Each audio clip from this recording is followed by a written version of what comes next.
ನಮಸ್ಕಾರ. KMM ಕನ್ನಡ ಬೆಳಗಾವಿ ಸುದ್ದಿವಾಹಿನಿಗೆ ಸ್ವಾಗತ. ನಾನು ದೀಪಿಕಾ ಮಜ್ಲಟ್ಟಿ. ಮೊದಲಿಗೆ ಈಗ ಹೆಡ್ಲೈನ್ಸ್.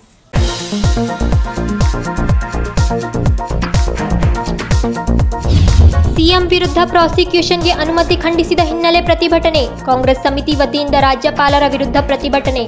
ಜಿಲ್ಲಾಡಳಿತ ಮೂಲಕ ರಾಷ್ಟ್ರಪತಿಗಳಿಗೆ ಮನವಿ.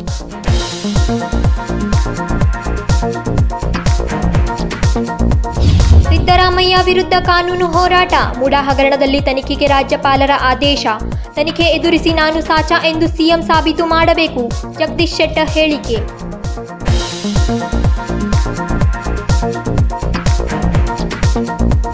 ಕೋಲ್ಕತ್ತಾದಲ್ಲಿ ವೈದ್ಯ ಮೇಲೆ ನಡೆದ ಅತ್ಯಾಚಾರ ಪ್ರಕರಣ. ಮರಾಠ ಮಂಡಲ್ ಕಾಲೇಜು ವತಿಯಿಂದ ಬೃಹತ್ ಪ್ರತಿಭಟನೆ. ಬೆಳಗಾವಿಯ ಚೆನ್ನಮ್ಮ ವೃತ್ತದಲ್ಲಿ ವಿದ್ಯಾರ್ಥಿಗಳಿಂದ ಪ್ರತಿಭಟನೆ.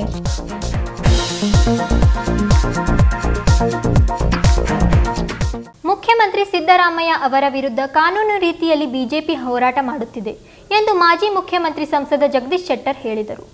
ಮುಖ್ಯಮಂತ್ರಿ ಸಿದ್ದರಾಮಯ್ಯ ಅವರ ವಿರುದ್ಧ ಕಾನೂನು ರೀತಿಯಲ್ಲಿ ಬಿಜೆಪಿ ಹೋರಾಟ ಮಾಡುತ್ತಿದೆ ಎಂದು ಮಾಜಿ ಮುಖ್ಯಮಂತ್ರಿ ಸಂಸದ ಜಗದೀಶ್ ಶೆಟ್ಟರ್ ಹೇಳಿದರು. ಸೋಮವಾರ ಬೆಳಗಾವಿಯಲ್ಲಿ ಸುದ್ದಿಗೋಷ್ಠಿಯಲ್ಲಿ ಮಾತನಾಡಿದರು. ಮುಡಾ ಹಗರಣದಲ್ಲಿ ರಾಜ್ಯಪಾಲರು ತನಿಖೆಗೆ ಆದೇಶ ಕೊಟ್ಟಿದ್ದಾರೆ. ತನಿಖೆ ಎದುರಿಸಿ ನಾನು ಸಾಚಾ ಎಂದು ಸಿದ್ದರಾಮಯ್ಯನವರು ಸಾಬೀತು ಮಾಡಬೇಕು. ರಾಜ್ಯಪಾಲರನ್ನು ಅಪಮಾನ ಮಾಡುವ ಕೆಲಸ ಕಾಂಗ್ರೆಸ್ನವರು ಮಾಡುತ್ತಿದ್ದಾರೆ ಎಂದರು. ಒಂದು ಹೇಳಿದೀನಿ, ಇಲ್ಲಿ ಒಂದು ಕಾನೂನು ರೀತಿ ಹೋರಾಟ ಮಾಡ್ತೀವಿ ಅಂತ ಹೇಳಿದ್ರು. ಓಕೆ, ಈಗ ಮಾನ್ಯ ರಾಜ್ಯಪಾಲರು ಸ್ಯಾಂಕ್ಷನ್ ಕೊಟ್ಟಿದ್ದಾರೆ. ಏನಂದ್ರೆ ಈಗೇನು ಅವ್ರ ಮೇಲೆ ಆಪಾದನೆ ಬಂದಿದೆ, ಅದರ ಬಗ್ಗೆ ಇನ್ವೆಸ್ಟಿಗೇಷನ್ ಆಗಲಿಕ್ಕೆ, ತನಿಖೆ ಆಗಲಿಕ್ಕೆ ಅದೊಂದು ಅವಕಾಶವನ್ನು ಕೊಟ್ಟಿದ್ದಾರೆ. ನಿಜವಾಗಿ ಸಿದ್ದರಾಮಯ್ಯನವರು ಈ ಒಂದು ತನಿಖೆಯನ್ನು ಎದುರಿಸಿ ನಾನು ಸಾಚಾ ಇದ್ದೇನೆ ಅನ್ನುವಂಥ ಸಾಬೀತು ಮಾಡಲಿಕ್ಕೆ ಒಂದು ಅವಕಾಶ ಇದೆ. ಅದು ಬಿಟ್ಟು ಇವತ್ತು ಈ ರೀತಿ ಆಪಾದನೆ ಬಂದಾಗ ನಂದೇನು ತಪ್ಪಿಲ್ಲ, ನನ್ನ ಮೇಲೆ ಯಾವುದು ಕೇಸ್ ಹಾಕಬಾರ್ದು, ರಾಜ್ಯಪಾಲರು ಇದಕ್ಕೆ ಪ್ರಾಸಿಕ್ಯೂಷನ್ಗೆ ಸ್ಯಾಂಕ್ಷನ್ ಮಾಡಿದ್ದು ತಪ್ಪು, ಇದು ಕಾನೂನು ಬಾಹಿರ ಅಂತ ಹೇಳುವಂಥದ್ದು ಪ್ರವೃತ್ತಿ ಇದೆಯಲ್ಲ, ಬಹುಶಃ ಮತ್ತು ರಾಜ್ಯಪಾಲರ ಒಂದು ಸಂವಿಧಾನಬದ್ಧವಾದಂಥ ಹುದ್ದೆ ಇದೆಯಲ್ಲ, ಅದಕ್ಕೆ ಅಪಮಾನ ಮಾಡುವಂಥ ಕೆಲಸ ಇವತ್ತು ಕಾಂಗ್ರೆಸ್ನವರು ಮಾಡ್ತಾ ಇದ್ದಾರೆ. ಎಲ್ಲಿವರೆಗೆ ಅಂತಂದ್ರೆ ಇವತ್ತು ಒಬ್ಬ ರಾಜ್ಯಪಾಲರ ಆ ಸ್ಥಾನಕ್ಕೆ ಮುಂದೆ ತರುವ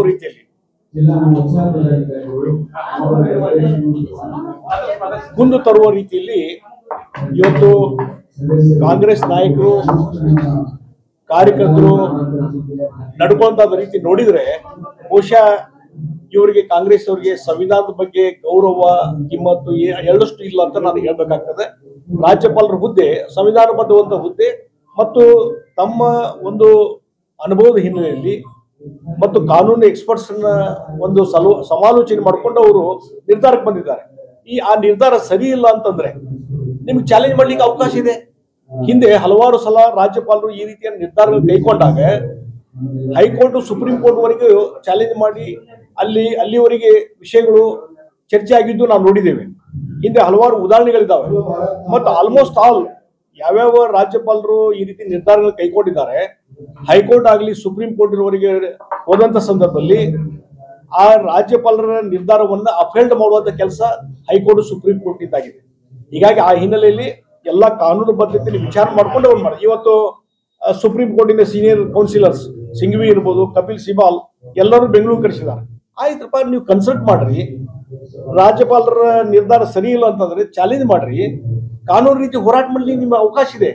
ಆದ್ರೆ ಬೀದಿಗಿಳಿದು ರಾಜ್ಯಪಾಲರ ವಿರುದ್ಧ ಹೋರಾಟ ಮಾಡುವಂತ ಪ್ರವೃತ್ತಿ ಇದೆಲ್ಲ ಮತ್ತು ಕೆಟ್ಟದಾಗಿ ನಡ್ಕೊಳ್ಳುವಂಥದ್ದು, ರಾಜ್ಯಪಾಲರ ಬಗ್ಗೆ ಅವರ ಪ್ರತಿಕೃತಿ ದಹನ ಮಾಡುವಂಥದ್ದು, ಚಪ್ಪಲಿ ಇಟ್ಟಿಂದ ಹೊಡೆಯುವಂಥದ್ದು. ಮತ್ತೆ ಈಗ ನೀವು ಒಂದ್ ಕಡೆ ಹೇಳ್ತೀರಿ ನಾವು ಹಿಂದುಳಿದ ವರ್ಗದ ಒಬ್ಬ ನಾಯಕನನ್ನ ಮುಖ್ಯಮಂತ್ರಿ ಸ್ಥಾನದಿಂದ ಕೆಳಗಿಳಿಸ್ಬೇಕು ಅನ್ನುವಂಥದ್ದು, ಆ ರೀತಿ ಅಪಮಾನ ಮಾಡ್ತೀರಿ ಅಂತ ಹೇಳಿ. ಹಾಗಾದ್ರೆ ಒಬ್ಬ ಗವರ್ನರ್ ಯಾವ ದಲಿತ ಸಮಾಜದಿಂದ ಬಂದಂತ ಒಬ್ಬ ವ್ಯಕ್ತಿಯಿಂದ ನೀವು ಅಪಮಾನ ಮಾಡುವಂತ ಕೆಲಸ ಇವತ್ತು ನೀವು ಮಾಡ್ತಾ ಇದ್ರಿ. ಅದಕ್ಕೆ ಇಲ್ಲಿ ನಾನು ಯಾವಾಗಲೂ ಹೇಳ್ತಾ ಇದ್ದೇನೆ, ಇಂಥ ವಿಚಾರಗಳಿಗೆ ಯಾವುದೇ ಜಾತಿ ಮತ್ತೊಂದು ಇದು ಧರ್ಮ ಬರಬಾರ್ದು. ಆ ಹಿನ್ನೆಲೆಯಲ್ಲಿ ಅದನ್ನ ತರುವಂತ ಕೆಲಸ ನೀವೇ ಮಾಡಿದ್ರಿ. ಮತ್ತೆ ಅದೇ ರೀತಿ ರಾಜ್ಯಪಾಲರ ಬಗ್ಗೆ ಹಿನ್ನೆಲೆ ಏನಿದೆ ಅದನ್ನು ನೀವು ತಿಳ್ಕೊಬೇಕಲ್ಲ. ಹೀಗಾಗಿ ಸಂವಿಧಾನಬದ್ಧವಾದಂತ ಒಬ್ಬ ಸ್ಥಾನದಲ್ಲಿ ಇದ್ದಂತ ವ್ಯಕ್ತಿಗೆ ಅಪಮಾನ ಮಾಡುವಂತ ಕೆಲಸ ಕಾಂಗ್ರೆಸ್ ಮಾಡ್ತಾರಲ್ಲ, ಅದಕ್ಕಾಗಿ ನಾವು ಮೊದಲಿಂದ ಹೇಳ್ತೀವಿ, ಈ ಒಂದು ಕಾಂಗ್ರೆಸ್ ಪಾರ್ಟಿಗೆ ಎಂದಿಗೂ ಸಂವಿಧಾನಕ್ಕೆ ಡಾಕ್ಟರ್ ಬಾಬಾ ಸಾಹೇಬ್ ಅಂಬೇಡ್ಕರ್ ಏನೊಂದು ಕೊಡುಗೆ ಕೊಟ್ಟಿದ್ದಾರೆ ಸಂವಿಧಾನ, ಅದಕ್ಕೆ ಯಾವಾಗಲೂ ಅಗೌರವ ಕೊಡುವಂತ ಕೆಲಸವನ್ನೇ ಇವತ್ತು ಕಾಂಗ್ರೆಸ್ ಅವರು ಮಾಡ್ತಾ ಇದ್ದಾರೆ. ಹಿಂದೆ ಎಮರ್ಜೆನ್ಸಿ ಇದ್ದವ್ರು ಯಾರು? ಸಂವಿಧಾನ ವಿರೋಧವಾಗಿ ತುರ್ತು ಪರಿಸ್ಥಿತಿಯನ್ನು ಘೋಷಣೆ ಮಾಡಿ ಲಕ್ಷಾಂತರ ಜನರು ಒಳಗೆ ಹಾಕಿದಂಥವ್ರು ಯಾರು? ಇದೇ ಕಾಂಗ್ರೆಸ್ ಅವರು. ಡಾಕ್ಟರ್ ಬಾಬಾ ಸಾಹೇಬ್ ಅಂಬೇಡ್ಕರ್ ಅವ್ರನ್ನ ಚುನಾವಣೆಯಲ್ಲಿ ಸೋಲಿಸಿದಂತ ಯಾರು? ಇದೇ ಕಾಂಗ್ರೆಸ್ ಅವರು. ಹೀಗಾಗಿ ಇವತ್ತು ಬೇರೆಯವರ ಬಗ್ಗೆ ನೈತಿಕತೆ ಹೇಳುವಂತದ್ದು ಮತ್ತೊಂದು ಹೇಳಿಕೆ ಇರೋ ಅವಕಾಶ ಇಲ್ಲ ನಿಮಗೆ. ಅದಕ್ಕಾಗಿ ನಾನು ಒಂದೇ ಒಂದು ಹೇಳ್ತೀನಿ, ನಿಮಗೆ ಅದನ್ನ ಚಾಲೆಂಜ್ ಮಾಡೋದಾದ್ರೆ ಚಾಲೆಂಜ್ ಮಾಡ್ರಿ, ಶಾಂತ ರೀತಿಯಿಂದ ಇವತ್ತು ಮಾಡ್ರಿ. ಮತ್ತು ಅದು ಕಾನೂನು ಹೋರಾಟ ಮಾಡ್ತಿದ್ರೆ ಮಾಡ್ರಿ, ಯಾರು ಮಾಡೋ ಅನ್ನೋದಿಲ್ಲ. ಆದ್ರೆ ಬೀದಿಗಿಳಿದು ಈ ರೀತಿ ಹೋರಾಟ ಮಾಡುವ ಮುಖಾಂತರ, ರಾಜ್ಯಪಾಲರಿಗೆ ಅಪಮಾನ ಮಾಡುವ ಮುಖಾಂತರ ಇವತ್ತು ನಮ್ಮ ಸಂವಿಧಾನಕ್ಕೆ ಅಪಮಾನ ಮಾಡುವಂತ ಕೆಲಸ ಕಾಂಗ್ರೆಸ್ ಅವರು ಮಾಡ್ತಾ ಇದ್ರೆ ಇದು ನಿಲ್ಲಿಸಬೇಕು ಅನ್ನೋದು ಒತ್ತಾಯ ಮಾಡ್ತೀನಿ. ಮತ್ತು ನಾನು ಒಂದು ಹೇಳ್ತೀನಿ, ಈ ರೀತಿ ಇನ್ವೆಸ್ಟಿಗೇಷನ್ ಎಲ್ಲ ನಡೆದಂತ ಸಂದರ್ಭದಲ್ಲಿ ತಕ್ಷಣವೇ ನೈತಿಕ ಹೊಣೆ ಹೊತ್ತು ಸಿದ್ದರಾಮಯ್ಯ ರಾಜೀನಾಮೆ ಕೊಡಬೇಕಾಗಿತ್ತು. ಇನ್ನುವರೆಗೆ ಕೊಟ್ಟಿಲ್ಲ. ಹಿಂದೆ ಈಶ್ವರಪ್ಪನವರು ಯಾವ ರೀತಿ ಅವರ ಆಪಾದನೆ ಬಂದಾಗ ತಕ್ಷಣವೇ ಅದ್ರ ವಿರುದ್ಧ ಹೋರಾಟ ಮಾಡಿದ್ರು ನೀವು, ಅವ್ರು ರಾಜೀನಾಮೆ ಕೊಡ್ಬೇಕು, ಅವ್ರು ತಕ್ಷಣ ರಾಜೀನಾಮೆ ಕೊಟ್ಟರು. ಅವ್ರ ಮೇಲೆ ಆದ್ಮೇಲೆ ಕ್ಲೀನ್ ಚಿಟ್ಟು ಆಗಿದೆ. ಇಷ್ಟಾದ್ಮೇಲೆ ಇದನ್ನು ನಿಮ್ಗೆ ಈ ರೀತಿಯಾದ ಇನ್ವೆಸ್ಟಿಗೇಷನ್, ಕಾನೂನು ಬದ್ಧತೆ ಇದ್ರ ಬಗ್ಗೆ ನಿಮ್ಗೆ ಗೌರವ ಇಲ್ಲ ಅಂತಂದ್ರೆ ಬಹುಶಃ ಮುಖ್ಯಮಂತ್ರಿ ಸ್ಥಾನದಲ್ಲಿ ಇರ್ಲಿಕ್ಕೆ ಅನರ್ಹ ಅಂತ ನಾನು ಹೇಳ್ತೀನಿ. ಸಂವಿಧಾನಿಕ ಹುದ್ದೆಗೆ ಕುಂದು ತರುವ ರೀತಿಯಲ್ಲಿ ಕಾಂಗ್ರೆಸ್ ಕಾರ್ಯಕರ್ತರ ವರ್ತನೆ ಇದೆ. ಕಾನೂನು ತಜ್ಞರ ಸಲಹೆ ಪಡೆದು ರಾಜ್ಯಪಾಲರು ನಿರ್ಧಾರ ಮಾಡಿದ್ದಾರೆ. ರಾಜ್ಯಪಾಲರ ನಿರ್ಣಯಗಳನ್ನು ಅನೇಕರು ಪ್ರಶ್ನೆ ಸಹ ಮಾಡಿದ್ದಾರೆ ಎಂದರು. ಸುಪ್ರೀಂ ಕೋರ್ಟ್ ಹಿರಿಯ ವಕೀಲರು ಬೆಂಗಳೂರಿಗೆ ಬಂದಿದ್ದಾರೆ. ರಾಜ್ಯಪಾಲರ ವಿರುದ್ಧ ಕೆಟ್ಟದಾಗಿ ನಡೆದುಕೊಳ್ಳುವುದು ಸರಿಯಲ್ಲ. ದಲಿತ ಸಮಾಜದ ವ್ಯಕ್ತಿಯನ್ನು ಅಪಮಾನ ಮಾಡುವ ಕೆಲಸ ಮಾಡಬಾರದು. ಸಂವಿಧಾನದ ಹುದ್ದೆಯಲ್ಲಿ ಇರೋ ವ್ಯಕ್ತಿಗೆ ಕಾಂಗ್ರೆಸ್ ಅಪಮಾನ ಮಾಡುತ್ತಿದೆ ಎಂದರು. ವಿನೋದ್ ಕೋಲ್ಕಾರ್, ಕೆಎಂಎಂ ಕನ್ನಡ, ಬೆಳಗಾವಿ. ಮುಖ್ಯಮಂತ್ರಿ ಸಿದ್ದರಾಮಯ್ಯ ವಿರುದ್ಧ ರಾಜ್ಯಪಾಲರು ಪ್ರಾಸಿಕ್ಯೂಷನ್ಗೆ ಅನುಮತಿ ನೀಡಿರುವುದನ್ನು ವಿರೋಧಿಸಿ ಬೆಳಗಾವಿ ಗ್ರಾಮೀಣ ಹಾಗೂ ಜಿಲ್ಲಾ ಕಾಂಗ್ರೆಸ್ ಸಮಿತಿ ವತಿಯಿಂದ ಬೃಹತ್ ಪ್ರತಿಭಟನೆ ನಡೆಸಲಾಯಿತು. ಮುಖ್ಯಮಂತ್ರಿ ಸಿದ್ದರಾಮಯ್ಯ ಅವರ ವಿರುದ್ಧ ರಾಜ್ಯಪಾಲರು ಪ್ರಾಸಿಕ್ಯೂಷನ್ಗೆ ಅನುಮತಿ ನೀಡಿರುವುದನ್ನು ವಿರೋಧಿಸಿ ಬೆಳಗಾವಿ ಗ್ರಾಮೀಣ, ಬೆಳಗಾವಿ ನಗರ ಜಿಲ್ಲಾ ಕಾಂಗ್ರೆಸ್ ಸಮಿತಿ ವತಿಯಿಂದ ಬೃಹತ್ ಪ್ರತಿಭಟನೆ ನಡೆಸಿ ಜಿಲ್ಲಾಡಳಿತ ಮೂಲಕ ಮಾನ್ಯ ರಾಷ್ಟ್ರಪತಿಗಳಿಗೆ ಮನವಿ ಸಲ್ಲಿಸಿದರು. ನಗರದ ಕಾಂಗ್ರೆಸ್ ಭವನದಿಂದ ಜಿಲ್ಲಾಧಿಕಾರಿ ಕಚೇರಿವರೆಗೆ ಬೃಹತ್ ಪ್ರತಿಭಟನಾ ಮೆರವಣಿಗೆ ನಡೆಸಿದ ಕಾಂಗ್ರೆಸ್ ಕಾರ್ಯಕರ್ತರು ರಾಜ್ಯಪಾಲರ ವಿರುದ್ಧ ಧಿಕ್ಕಾರ ಕೂಗಿದರು. ಅಲ್ಲದೆ ರಾಜ್ಯಪಾಲರು ಕೂಡಲೇ ರಾಜೀನಾಮೆ ನೀಡಬೇಕೆಂದು ಆಕ್ರೋಶ ಹೊರಹಾಕಿದರು. ಮನವಿ ಸಲ್ಲಿಸಿದ ಬಳಿಕ ಮಾತನಾಡಿದ ವಿಧಾನ ಪರಿಷತ್ ಸದಸ್ಯ ಚನ್ನರಾಜ್ ಹಟ್ಟಿಹೊಳಿ ಮಾತನಾಡಿ, ರಾಜ್ಯಪಾಲರಾದ ಥಾವರ್ಚಂದ್ ಗೆಹ್ಲೋಟ್ ಅವರು ಕೇಂದ್ರ ಸರ್ಕಾರದ ಕೈಗೊಂಬೆಯಾಗಿ ವರ್ತನೆ ಮಾಡುತ್ತಿದ್ದಾರೆ. ಮುಖ್ಯಮಂತ್ರಿ ಸಿದ್ದರಾಮಯ್ಯ ವಿರುದ್ಧ ಯಾವುದೇ ಗುರುತರವಾದ ಆರೋಪಗಳು ಇಲ್ಲದಿದ್ದರೂ ಸಹ ಮೂಡಾ ನಿವೇಶನ ಹಂಚಿಕೆ ಪ್ರಕರಣದಲ್ಲಿ ಸಿಎಂ ಸಿದ್ದರಾಮಯ್ಯ ಭಾಗಿಯಾಗಿದ್ದಾರೆ ಎಂದು ಅವರ ವಿರುದ್ಧ ಪ್ರಕರಣ ದಾಖಲಿಸಲು ಪೂರ್ವಾನುಮತಿ ನೀಡಿರುವುದು ಖಂಡನೀಯ ಎಂದರು. ಇವತ್ತು ಬೆಳಗಾವಿ ಜಿಲ್ಲಾ ಘಟಕದ ವತಿಯಿಂದ ನಮ್ಮ ನಗರ ಶಾಸಕರಿರ್ಬೋದು, ಮೃಣಾಲ್ ಹೆಬ್ಬಾಳ್ಕರ್ ಇರ್ಬೋದು, ಇನ್ನುಳಿದಂತೆ ಎಲ್ಲ ಮುರುಗೋಡ್ ಮಲ್ಲಪ್ಪ ಅವರು ಇರ್ಬೋದು, ಇನ್ನುಳಿದಂತೆ ಎಲ್ಲ ಬ್ಲಾಕ್ ಅಧ್ಯಕ್ಷರಿರ್ಬೋದು, ಎಲ್ಲ ಮುಖಂಡರ ಒಂದು ಸಂಯುಕ್ತ ಆಶ್ರಯದಲ್ಲಿ ಒಂದು ಭವ್ಯವಾದಂಥ ಪ್ರತಿಭಟನೆಯನ್ನು ಜಿಲ್ಲಾ ಕಾಂಗ್ರೆಸ್ ಆಫೀಸ್ನಿಂದ ಪ್ರಾರಂಭ ಮಾಡಿ ಇವತ್ತು DC ಕಚೇರಿಗೆ ಬಂದು ನಾವು ಒಂದು ಮನವಿಯನ್ನು ಸಲ್ಲಿಸಿದ್ದೇವೆ.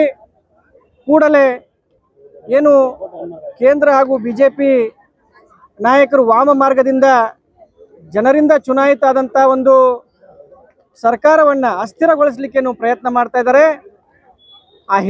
ಆ ಒಂದು ಹೀನ ಕೃತ್ಯವನ್ನು ಕೂಡಲೇ ಅವರು ಕೈ ಬಿಡಬೇಕು ಮತ್ತು ರಾಜ್ಯದಲ್ಲಿ ಕಾನೂನು ಸುವ್ಯವಸ್ಥೆಯನ್ನು ಕಾಪಾಡಲಿಕ್ಕೆ ರಾಷ್ಟ್ರಪತಿಗಳು ಕೂಡಲೇ ಮಧ್ಯಪ್ರವೇಶ ಮಾಡಿ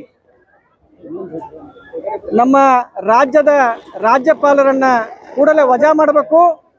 ಒಂದು ಎಲ್ಲರನ್ನೂ ಒಗ್ಗಟ್ಟಿನಿಂದ ಕರೆದುಕೊಂಡು ಹೋಗುವಂಥ ಪಾರದರ್ಶಕವಾಗಿ ನಡೆದುಕೊಳ್ಳುವಂಥ ಒಬ್ಬ ಒಳ್ಳೆಯ ರಾಜ್ಯಪಾಲರನ್ನ ಕರ್ನಾಟಕ ರಾಜ್ಯಕ್ಕೆ ನೇಮಕ ಮಾಡಬೇಕು ಮತ್ತು ನಮ್ಮ ಧೀಮಂತ ನಾಯಕರಾದಂಥ ಸನ್ಮಾನ್ಯ ಮುಖ್ಯಮಂತ್ರಿಗಳಾದಂಥ ಸಿದ್ದರಾಮಯ್ಯ ಸಾಹೇಬರ ಒಂದು ಹೆಸರಿಗೆ ಮಸಿ ಬಳಿಲಿಕ್ಕೆ ಏನು BJP ಅವರು ವಾಮ ಮಾರ್ಗದಿಂದ ಪ್ರಯತ್ನ ಮಾಡ್ತಾ ಇದ್ದಾರೆ. JDSನವರು ಕೂಡ ಕುಮ್ಮಕ್ಕ ಇದೆ, ಇದರಲ್ಲಿ ಕುಮಾರಸ್ವಾಮಿ ಅವರ ಪಕ್ಷದ ಕುಮ್ಮಕ್ಕ ಕೂಡ ಇದೆ. ಅವರಿಗೆ ನಾನು ನೇರವಾಗಿ ಹೇಳಲಿಕ್ಕೆ ಬಯಸ್ತೇನೆ, ಈ ಕೆಲಸವನ್ನು ನೀವು ಕೂಡಲೇ ಕೈ ಬಿಡದಿದ್ದರೆ ಕರ್ನಾಟಕ ರಾಜ್ಯದಲ್ಲಿ ಒಂದು ದೊಡ್ಡ ರೂಪದಲ್ಲಿ ಒಂದು ಚಳುವಳಿಯೇ ಪ್ರಾರಂಭವಾಗುತ್ತದೆ.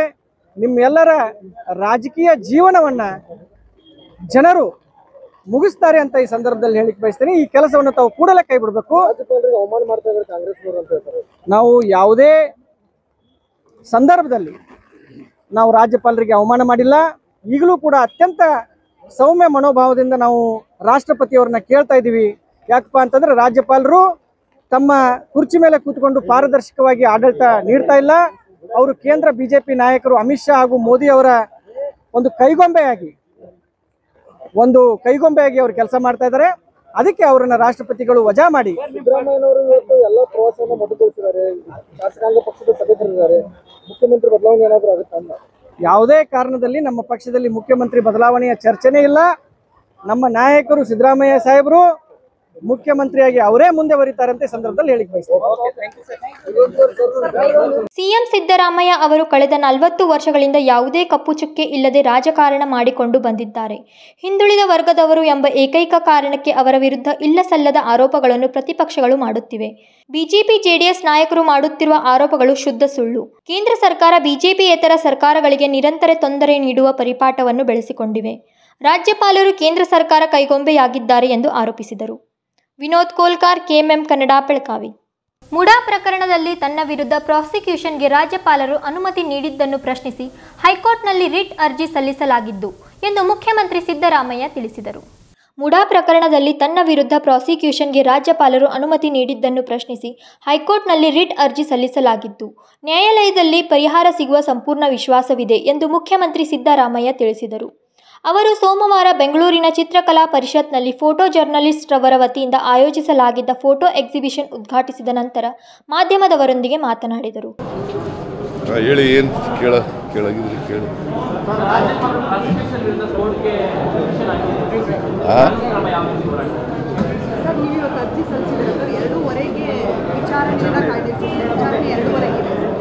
ಗೊತ್ತಿಲ್ಲ, ಲಾಯರ್ಗಳು ಮಾಡ್ತಾ ಇದ್ದಾರೆ, ನಮ್ಮ ವಕೀಲರುಗಳು ಮಾಡ್ತಾ ಇದ್ದಾರೆ.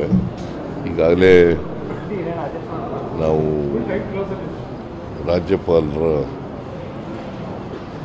ಆದೇಶವನ್ನು ಪ್ರಶ್ನೆ ಮಾಡಿ ಹೈಕೋರ್ಟ್ನಲ್ಲಿ ಅರ್ಜಿ ಸಲ್ಲಿಸಿದ್ದೀವಿ, ರಿಟ್ ಪಿಟಿಷನ್ ಹಾಕಿದ್ದೀವಿ. ರಿಟ್ ಪಿಟಿಷನನ್ನು ಕೇಳಿಸ್ತಾ ಇಲ್ವಾ? ರಿಟ್ ಪಿಟಿಷನ್ ಹಾಕಿದ್ದೀವಿ. ರಿಟ್ ಪಿಟಿಷನ್ನಲ್ಲಿ ಕ್ವಾಶ್ಗೆ ಮತ್ತು ಇಂಟ್ರೀಮ್ ರಿಲೀಫು ಕೂಡ ಕೇಳಿದ್ದೀವಿ, ಸ್ಟೇ ಕೊಡಿ ಅಂತ. ಈ ಪಿಟಿಷನ್ ಮೇಲೆ ಆರ್ಗ್ಯುಮೆಂಟ್ ಮಾಡಲಿಕ್ಕೆ ನನ್ನ ಪರವಾಗಿ ಅಭಿಷೇಕ್ ಮನು ಸಿಂಘ್ವಿ ಬರ್ತಾ ಇದ್ದಾರೆ, ಹಿರಿಯ ವಕೀಲರು. ಅವ್ರು ಬರ್ತಾ ಇದ್ದಾರೆ, ಅವರು ಆರ್ಗ್ಯುಮೆಂಟ್ ಮಾಡ್ತಾರೆ. ನೋಡೋಣ, ನ್ಯಾಯಾಲಯದಲ್ಲಿ ನಮಗೆ ವಿಶ್ವಾಸ ಇದೆ. ನ್ಯಾಯಾಲಯದಲ್ಲಿ ನಮಗೆ ಪರಿಹಾರ ಸಿಗ್ತದೆ ಅಂತಕ್ಕಂಥ ಸಂಪೂರ್ಣ ವಿಶ್ವಾಸ ಇದೆ. ಯಾಕಂದರೆ ಏನೂ ತಪ್ಪೇನೂ ಮಾಡಿಲ್ಲ, ನಾನೇನು ತಪ್ಪು ಮಾಡಿಲ್ಲ. ಅದರಿಂದ ಮೈ ಕಾನ್ಸಿಯನ್ಸ್ ಈಸ್ ವೆರಿ ಕ್ಲಿಯರ್. ನಾನು ರಾಜಕೀಯದಲ್ಲಿ ಮಂತ್ರಿಯಾಗಿ 40 ವರ್ಷಗಳಾಯಿತು. ನಿನ್ನೆಗೆ 1984 ಆಗಸ್ಟ್ 17ನೇ ತಾರೀಕಿಗೆ 40 ವರ್ಷಗಳಾಯಿತು. 40 ವರ್ಷಗಳಲ್ಲಿ ಯಾವುದೇ ಕಪ್ಪು ಚುಕ್ಕಿ ಇಲ್ಲ. ನನ್ನ ರಾಜಕೀಯ ಜೀವನ ತೆರೆದ ಪುಸ್ತಕ ಇದ್ದಾಗಿದೆ. ಅದು ನಿಮಗೂ ಗೊತ್ತಿದೆ, ಇಡೀ ರಾಜ್ಯದ ಜನತೆಗೆ ಗೊತ್ತಿದೆ. ಜನರ ಆಶೀರ್ವಾದದಿಂದ ಇಲ್ಲಿಯವರೆಗೆ ರಾಜಕೀಯ ಮಾಡ್ಕೊಂಡು ಬಂದಿದ್ದೀನಿ, ಜನರ ಸೇವೆಯನ್ನು ಮಾಡ್ಕೊಂಡು ಬಂದಿದ್ದೀನಿ. ಸರ್, ಹಿಂದೆ ರೀಡು ಪ್ರಕರಣ ಇರ್ಬೋದು, ಓಬ್ಲಾಸ್ಟ್ ಪ್ರಕರಣ 2 ಸಾಲ ನಿಮ್ಮ ಮೇಲೆ ಆರೋಪ ಬಂದಿತ್ತು. ರೀಡು ಪ್ರಕರಣ ಕೆಂಪಣ್ಣ ಕೊಟ್ಟರೆ ವರದಿ ಏನಿತ್ತು ಗೊತ್ತಾಗಿಲ್ಲ. ಯು ಬ್ಲಾಟ್ ವಾಚ್ ಸರ್ಕಾರ ವಾಪಸ್ ಕೊಟ್ರಿ, ಆರೋಪ ಇಲ್ಲ ಅಂತ ಹೆಂಗೆ ಹೇಳ್ತೀರಿ ಸರ್ ನಾವು? ಹಿಂದೆ ನಿಮ್ಮ ಮೇಲೆ ಯಾವ ಆರೋಪ ಇಲ್ಲ? ಮಧ್ಯದಲ್ಲಿ ಯಾಕೆ ಪ್ರಶ್ನೆ ಕೇಳಿದೆ? ಹಿಂದೆ ರೀಡು ಅಲ್ಲಪ್ಪ, ನಾನು ಮಧ್ಯದಲ್ಲಿ ಯಾಕೆ ನಿಂತ ಪ್ರಶ್ನೆ? ಯಾವಾಗಲೂ ಮಧ್ಯದಲ್ಲೇ ಪ್ರಶ್ನೆ ಕೇಳೋದು? ನಾನು ಹೇಳಿ ಮುಗಿಸೋದು ಆಮೇಲೆ ಕೇಳಬೇಕು ಪ್ರಶ್ನೆ.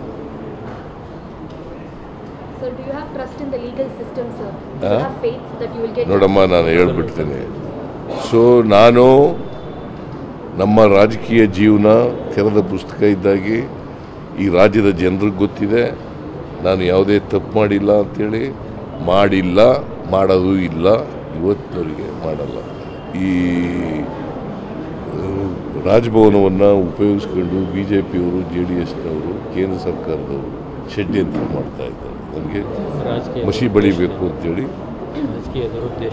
ರಾಜಕೀಯ ದುರುದ್ದೇಶದಿಂದ ಇದು ಮಾಡ್ತಾ ಇರ್ತಕ್ಕಂಥದ್ದು. ಎಲ್ಲ ಪ್ರತಿಭಟನೆ ಈಗ ರಾಜಕೀಯ ದುರುದ್ದೇಶದಿಂದ ಮಾಡ್ತಾ ಇದ್ದಾರೆ.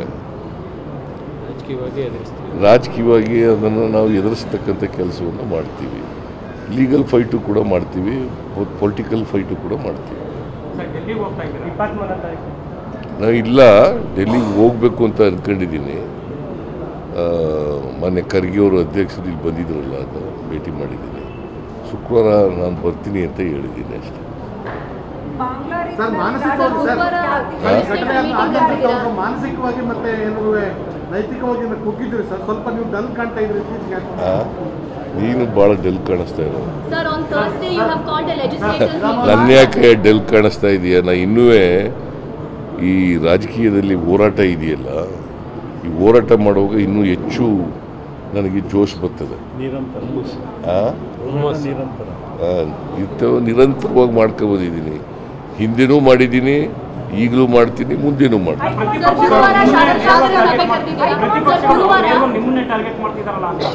ಯಾಕಂದರೆ ಅವ್ರಿಗೆ ಭಯ. ಯಾಕೆ ನಾನು ಬಡವ್ರ ಪರವಾಗಿದ್ದೀನಲ್ಲ, ನಂಬರ್ ಒನ್. ಅನೇಕ ಗ್ಯಾರಂಟಿಗಳು, ಎಲ್ಲ ಗ್ಯಾರಂಟಿಗಳನ್ನು ಜಾರಿ ಮಾಡೋದವಲ್ಲ. ಅವ್ರೇನು ತಿಳ್ಕೊಂಡಿದ್ದಾರೆ ಅಂದರೆ ಸಿದ್ದರಾಮಯ್ಯನವ್ರನ್ನ ರಾಜಕೀಯವಾಗಿ ಮುಗಿಸಿದರೆ ಇಡೀ ಕಾಂಗ್ರೆಸ್ ಪಕ್ಷವನ್ನು ಮುಗಿಸ್ತೀವಿ ಅಂತ ಭ್ರಮೆನಲ್ಲಿದ್ದಾರೆ. ಆ ಭ್ರಮೆ ಈಡೇರಲ್ಲ.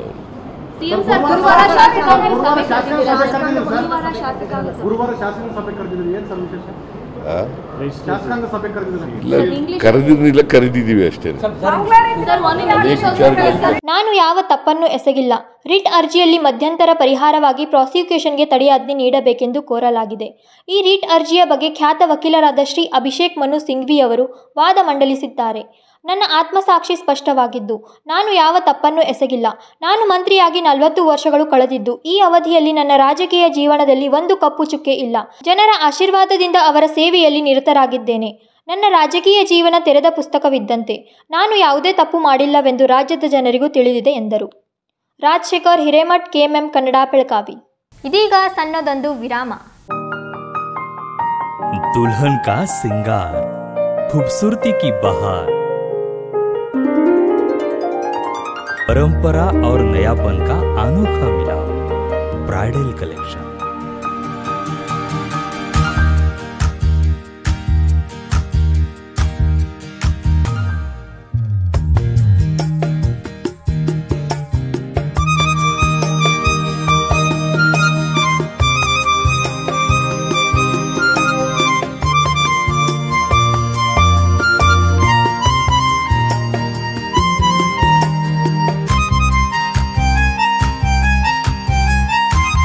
दुल्हन की खूबसूरती में 4 चांद लगाने वाली ब्राइडल कलेक्शन की विशाल range. Amarkon collection, Adarsha dress circle, Khade Bazar, Belgaum. Aradhana sari dress materials, Maruti Galli, Belgaum. अब शादी हो या कोई भी त्योहार की बात, परंपराओं को मिलेगा नएपन का साथ। दिल खुश करने वाली कपड़ों की दुनिया।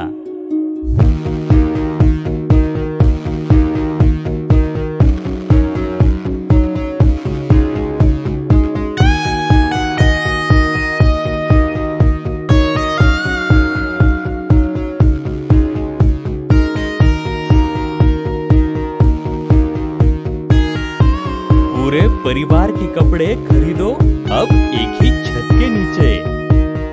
आराधना sari and dress materials and readymades, Maruti Galli, Belgaum.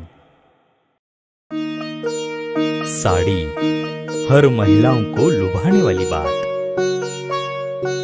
Sari तहजीब दिखाती, साड़ी परंपरा संभालती।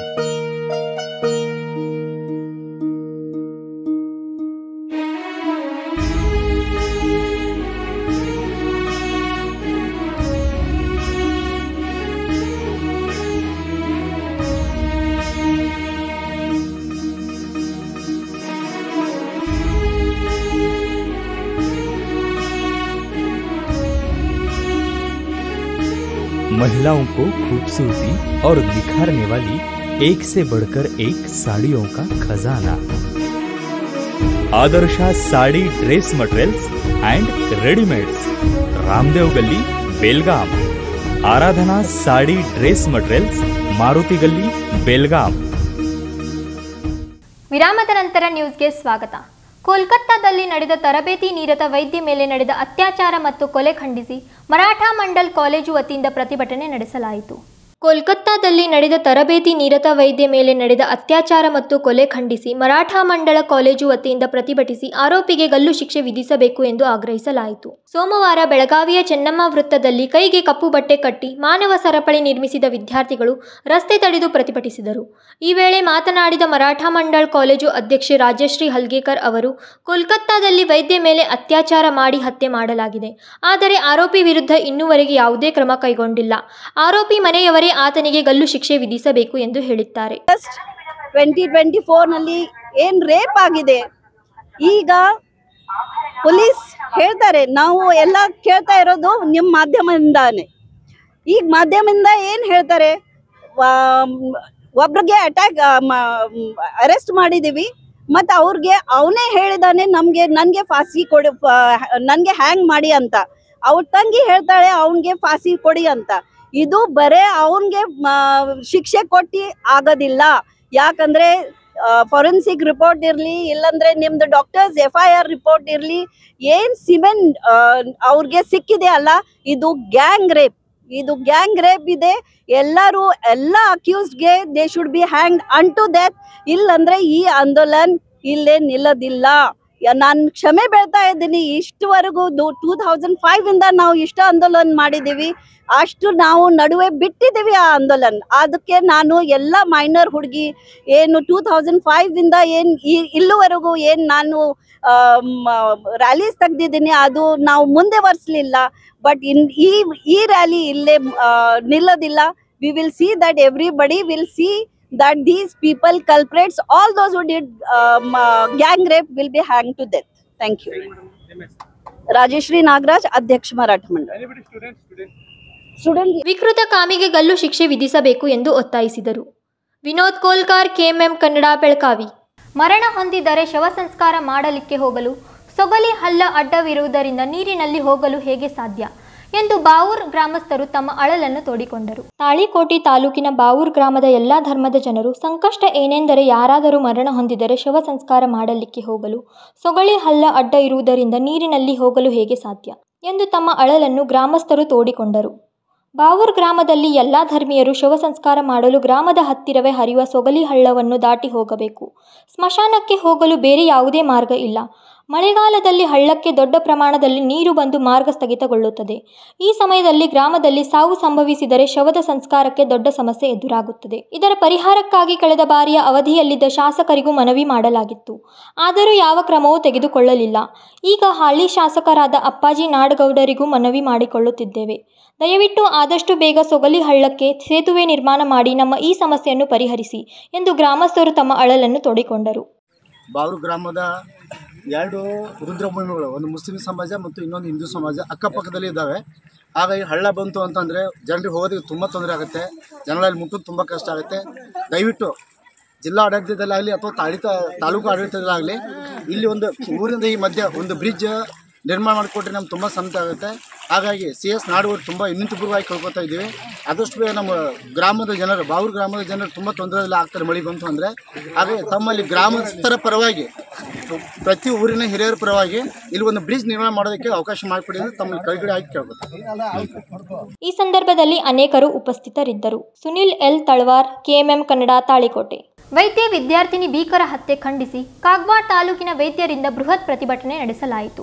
ವೈದ್ಯಕೀಯ ವಿದ್ಯಾರ್ಥಿನಿ ಅತ್ಯಾಚಾರ ಹಾಗೂ ಭೀಕರ ಹತ್ಯೆ ಖಂಡಿಸಿ ಹಾಗೂ ಆರೋಪಿಗಳ ವಿರುದ್ಧ ಕಠಿಣ ಕ್ರಮ ಕೈಗೊಳ್ಳಲು ಆಗ್ರಹಿಸಿ ಕಾಗವಾಡ ತಾಲೂಕಿನ ಉಗಾರ್ ವೈದ್ಯಕೀಯ ಸಂಘ, Ayush federation, Indian dental association Kagwad ಇವರುಗಳ ವತಿಯಿಂದ ಪಟ್ಟಣದ ಶೇಡ್ಬಾಳ್ ರಸ್ತೆಯಿಂದ ರಾಣಿ ಚೆನ್ನಮ್ಮ ವೃತ್ತದವರೆಗೆ ಪ್ರತಿಭಟನಾ ಮೆರವಣಿಗೆ ಸಾಗಿ ಮಾನವ ಸರಪಳಿ ನಿರ್ಮಿಸಿ ಆಕ್ರೋಶ ವ್ಯಕ್ತಪಡಿಸಿ ತಹಶೀಲ್ದಾರ್ ರಾಜೇಶ್ ಪುರಳಿ ಅವರ ಮೂಲಕ ಪ್ರಧಾನಮಂತ್ರಿಗಳಿಗೆ ಮನವಿ ಸಲ್ಲಿಸಿದರು. ಈ ವೇಳೆ ಶೆಡ್ಬಾಳದ ಹಿರಿಯ ವೈದ್ಯ ಡಾಕ್ಟರ್ ಅಶೋಕ್ ಪಾಟೀಲ್ ಮಾತನಾಡಿ, ಪಶ್ಚಿಮ ಬಂಗಾಳ ರಾಜ್ಯದಲ್ಲಿ ನಡೆದ ವೈದ್ಯ ವಿದ್ಯಾರ್ಥಿನಿಯ ಅತ್ಯಾಚಾರ ಕೊಲೆ ಇಡೀ ನಾಗರಿಕ ಸಮಾಜ ತಲೆ ತಗ್ಗಿಸುವಂತಾಗಿದೆ. ಇದನ್ನು ಎಲ್ಲ ರಾಜಕೀಯ ಪಕ್ಷಗಳ ನಾಯಕರು ಪಕ್ಷಾತೀತವಾಗಿ ಖಂಡಿಸಿ ಕೃತ್ಯ ನಡೆಸಿ 3 ಅಪರಾಧಿಗಳಿಗೆ ಕಠಿಣ ಕಾನೂನು ಕ್ರಮ ಕೈಗೊಂಡು ನೇಣಿ ಏರಿಸಿ ಮೃತ ವೈದ್ಯಳ ಆತ್ಮಶಾಂತಿ ಸಿಗುವಂತೆ ಮಾಡಬೇಕು. ಇಲ್ಲವಾದಲ್ಲಿ ಎಲ್ಲ ವೈದ್ಯಕೀಯ ಸಂಘಟನೆ ಅನಿರ್ದಿಷ್ಟ ಪ್ರತಿಭಟನೆ ಮಾಡಲಾಗುವುದು ಎಂದು ಹೇಳಿದರು.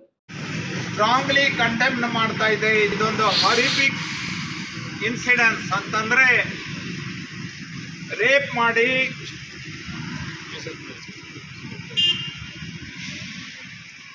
ಅವರು ಅತ್ಯಾಚಾರ ಎಸಗಿ ಕರ್ತವ್ಯ ನಿರತ ಯುವ ವೈದ್ಯೆಯ ಭೀಕರ ಅತ್ಯಾಚಾರ ಮತ್ತು ಹತ್ಯೆಯನ್ನು ಮಾಡಿ ಈ ಅಪರಾಧಿಗಳು ಪಾರಾಗಿದ್ದಾರೆ. ಅದನ್ನು ಬಲವಾಗಿ ನಮ್ಮ ಶಾಖೆ ಖಂಡಿಸ್ತಾ ಇದೆ. ವೈದ್ಯರ ಸುರಕ್ಷತೆ, ವಿಶೇಷವಾಗಿ ಆರೋಗ್ಯ ವ್ಯವಸ್ಥೆಯ ಬೆನ್ನೆಲುಬಾಗಿರುವ ಯುವ ವೈದ್ಯಕೀಯ ವೃತ್ತಿಪರರು ಮತ್ತು ದೇಶದ ಆರೋಗ್ಯ ರಕ್ಷಣೆಯ ಭವಿಷ್ಯವು ಅತ್ಯಂತ ಮಹತ್ವವಾಗಿದೆ. ವೈದ್ಯರ ಸುರಕ್ಷತೆಯ ವಿಚಾರದಲ್ಲಿ ಯಾವುದೂ ರಾಜಿ ಇಲ್ಲ. ಈ ಕೆಳಗಿನ ಶಿಫಾರಸುಗಳಿಗೆ ನಾವು ಬಲವಾಗಿ ಒತ್ತಾಯಿಸುತ್ತಿದ್ದೇವೆ. ಸಂತ್ರಸ್ತರಿಗೆ ಯಾವುದೇ ರಾಜಕೀಯ ಪ್ರಭಾವವಿಲ್ಲದೆ ನೇಣು ಹಾಕುವ ರೂಪದಲ್ಲಿ ನಿಷ್ಪಕ್ಷಪಾತ ನ್ಯಾಯ, ವೈದ್ಯರಿಗೆ ಸೂಕ್ತ ಭದ್ರತಾ ಕ್ರಮಗಳನ್ನು ಒದಗಿಸುವ ಮೂಲಕ ಈ ರೀತಿಯ ಘಟನೆಗಳನ್ನು ತಪ್ಪಿಸುವುದಾಗಿ ಮನವಿ ಮಾಡುತ್ತೇವೆ. ವೈದ್ಯರು ತಮ್ಮ ಕೆಲಸದಲ್ಲಿ ಸ್ಥಳಗಳಲ್ಲಿ ಸುರಕ್ಷಿತ ಮತ್ತು ಸುರಕ್ಷಿತ ಭಾವನೆಯನ್ನು ಖಾತರಿಪಡಿಸಲು ಹೊಸ ನಿಯಮಗಳು ಮತ್ತು ಕಾನೂನುಗಳನ್ನು ಜಾರಿಗೊಳಿಸಬೇಕು ಮತ್ತು ಪರಿಣಾಮಕಾರಿಯಾಗಿ ಇವುಗಳನ್ನು ಜಾರಿಗೊಳಿಸಬೇಕು. ಯಾವುದೇ ಕಂಪ್ಲೇಂಟ್ ಬಂದಲ್ಲಿ ಬೇಗನೆ ಮೇಲಿನ. ಈ ಸಂದರ್ಭದಲ್ಲಿ ಅನೇಕ ವೈದ್ಯರು ಇದ್ದರು. ವಿಜಯ್ ಮಹಾಂತೇಶ್ ಅರಿಕರಿ, KMM ಕನ್ನಡ, ಕಾಗವಾಡ. ಇದೀಗ ಮತ್ತೊಮ್ಮೆ ಹೆಡ್ಲೈನ್ಸ್.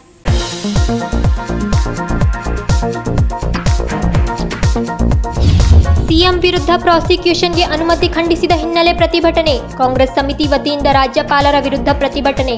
ಜಿಲ್ಲಾಡಳಿತ ಮೂಲಕ ರಾಷ್ಟ್ರಪತಿಗಳಿಗೆ ಮನವಿ.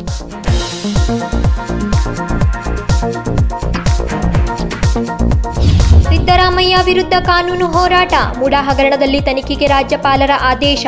ತನಿಖೆ ಎದುರಿಸಿ ನಾನು ಸಾಚಾ ಎಂದು ಸಿಎಂ ಸಾಬೀತು ಮಾಡಬೇಕು. ಜಗದೀಶ್ ಶೆಟ್ಟರ್ ಹೇಳಿಕೆ.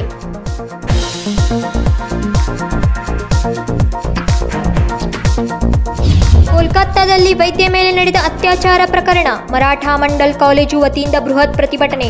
ಬೆಳಗಾವಿಯ ಚೆನ್ನಮ್ಮ ವೃತ್ತದಲ್ಲಿ ವಿದ್ಯಾರ್ಥಿಗಳಿಂದ ಪ್ರತಿಭಟನೆ.